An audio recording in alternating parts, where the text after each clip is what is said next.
Welcome to லக்ஸர் சமையல். Hi friends, நம்ம இன்னைக்கு தூதுவளை ரசம் எப்படி வைக்கிறதுன்னு பார்க்கலாம். அதுக்கு நான் தூதுவளை எல்லாம் நான் துவையலுக்கு எடுத்துட்டேன். இது அதோட தண்டு, இந்த தண்டை நம்ம நல்லா தட்டி வேக வச்சுட்டு அதுக்கப்புறம் அந்த தண்ணி எடுத்து நம்ம வச்சுக்கலாம். நம்ம நல்ல நைலான் வடிகட்டில நமக்கு எல்லா முள்ளுமே அதில் தங்கிரும். முள்ளை பற்றி ஒன்றும் பிரச்சனை இல்லை. லேசாக தட்டி தண்ணியில் போட்டு வேக வச்சுக்கோங்க. இப்போ நம்ம இதெல்லாம் நல்லா தட்டியாச்சு, தண்ணி ஊற்றி வேக வச்சிடலாம். இப்போ நம்ம ரசத்துக்கு ஒரு 2 டீஸ்பூன் சீரகம் போட்டுக்கலாம், 2 டீஸ்பூன் மிளகு, 2 டீஸ்பூன் தனியா, அது கூட நம்ம ஒரு 2 தக்காளி போட்டு அரைச்சிக்கலாம், ஒரே ஒரு காஞ்ச மிளகாய். இப்போ நம்ம மிளகு சீரகம் தனியெல்லாம் கரகரன்னு பொடிச்சாச்சு. அது கூட நம்ம பூண்டை நல்லா நம்ம அரைச்சிட வேண்டாம், சும்மா ஒரு ஓட்டு ஓட்டினா போதும். அப்புறம் நம்ம தக்காளியை தனியாக அரைச்சிக்கலாம். நம்ம தக்காளி கூட கொஞ்சமாக கருவேப்பிலை போட்டு அரைச்சிக்கலாம்.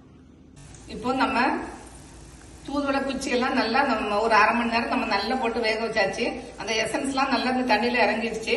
இப்போ நம்ம ஆஃப் பண்ணிட்டு கொஞ்சம் ஆறுன பிறகு நல்லா நைஸ் ஜல்லடையில் வடிகட்டிடலாம். ஏன்னா கண்டிப்பாக முள்ளு இருக்கும், அதனால நீங்கள் கண்டிப்பாக கொஞ்சம் கேர்ஃபுல்லாக வடிகட்டிக்கோங்க.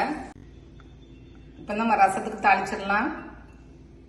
காஞ்சிச்சு நம்ம கடுகு போட்டுக்கலாம், 2 காஞ்ச மிளகா போட்டுக்கலாம்,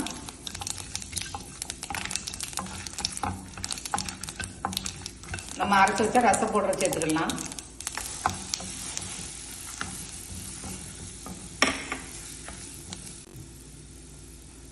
அது கூடவே நம்ம கொஞ்சமா தேங்காய் சேர்த்துக்கலாம், தேங்காய் துருவல் சேர்த்துக்கோங்க. அப்போ ரசம் நல்லா இருக்கும். அதுக்காக கொஞ்சமா மஞ்சள் தூள் சேர்த்துக்கோங்க. கொஞ்சமா அந்த எண்ணெயில இது வதங்கினா போதும், ரொம்ப வதங்க தேவையில்லை. கொஞ்சம் வாசனை வர வரைக்கும் வதங்கினா போதும்.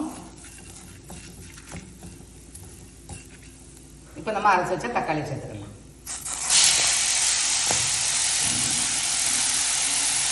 இந்த ஸ்டேஜில் நம்ம கொஞ்சமா பெருங்காயம் சேர்த்துக்கலாம், கூடவே கொஞ்சமா உப்பு சேர்த்துக்கலாம். தக்காளி கொஞ்சம் நல்லா வதங்கட்டும்.